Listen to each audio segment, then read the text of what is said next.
Pain equals opportunity.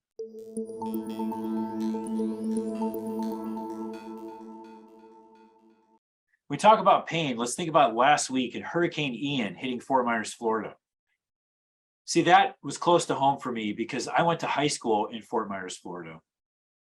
And the two areas that were hit the hardest, which are Fort Myers Beach and Sanibel Island. If you lived in those places, you went to my high school. That's where a lot of my friends lived. And I spent hours and hours on the beach at both Fort Myers Beach and Sanibel. So we talk about pain. It's obvious pain, unbelievable pain. But in the midst of that pain lies opportunity. A good friend of mine named Paul, who lives in Cape Coral, Florida, Paul is a real estate developer. And on the backside of this, he has been hiring like crazy. And he is prepared to help people put their homes back together, to put the roofs back on their house, to help them put their lives back together. So he's going to be doing a great societal good in all the work he's going to be doing, and he's going to make a lot of money because he has something that people really need and has the desire to get back in their home, to get their life back to normal, and he can deliver that. So out of pain came amazing opportunity for Paul. Now, when we look at the markets, one of the things we want to understand is that markets are cyclical. And people will say that the markets have changed. The things that used to work in the past don't work now. It's not true, because at the heart of it, markets are based on human psychology. They're based on fear, they're based on panic, they're based on greed. And these cycles, the cycles of fear and panic and greed, they repeat themselves. And as such, there's always opportunity because the market always experiences elation and euphoria and pain. And in the midst of the pain are some of the greatest opportunities for you as a trader and as an investor. So this is one of the things that I really preach to my students. I preach about it in the 5 pillars of workshop, the 5 pillars of infinite wealth workshop, where we teach people how to build a life of infinite wealth, and in our trading matrix workshops, where we teach people how to be able to trade, and specifically strategies that they can do in incredibly volatile, panic-stricken environments. And these strategies, both as an investor and as a trader, that can be implemented in these times, can be unbelievably good. It's one of those things that people intellectually even get that it's a good time to do it, but guess what? Either one, they're too scared because they don't want the risk, even though in the midst of risk is when there's the best opportunity, or two, they've been so badly damaged by whatever the panic is that they don't have any money. And even though they know what to do, they can't do it. So this is one of the things we want to get out of this. Now, when we have these panics, there's a cycle that repeats. And the cycle that repeats is massive wealth transfer. Every time the market goes through a panic, there's a massive wealth transfer from the middle class and the poor to the wealthy. Now, this is, for some of you, is not going to be a very popular topic. I'm just being honest. It's the truth. You can bitch and complain and say you don't like it, or this is evil capitalism, or whatever these things are, but this is actually life. This is the truth. And what's so interesting is, why does this happen? This happens because of people's beliefs about money and about their psychology of money. As a general rule of thumb, the wealthy have better, more useful beliefs about money and a more useful psychology.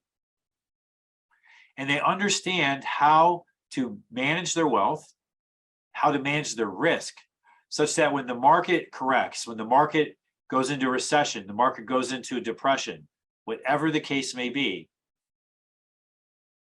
they have reserves to be able to put to work, and they have superior knowledge of what to do in those circumstances, where the poor and middle class they are undercapitalized, over leveraged, don't really know what they're doing. And so when the market goes down, they're the ones that don't really understand what they're doing, and they have too much risk. Their lifestyle is risky, they don't have enough money, and they're over leveraged because of it. And so now they're psychologically vulnerable. So what happens is they finally panic and they puke. They're either forced to puke or they just puke out straight out of their own fear. And who do they puke to? They puke to the people who are capitalized and the people with the knowledge. That is why you get top 1% of Americans have taken 50 trillion from the bottom 90%. 50 trillion. The pandemic boosts the super rich share of global wealth. This is from 2020. 2020 is another classic example. Huge wealth transfer from the poor and middle class to the rich. Rich got really rich in the pandemic. So we can sit and bitch about it, or we can figure out how they do it. The great news is I know how they do it. I know all the different steps that need to be taken for you to join them. For you, not to just to be in the 1%, but to be in the 0.1%. The 0.1% who can set themselves up and have the knowledge to take advantage of a situation like this. Because you only need one of these to be able to purchase these assets and run these strategies in these distressed conditions to change your life. Seriously, to change your life.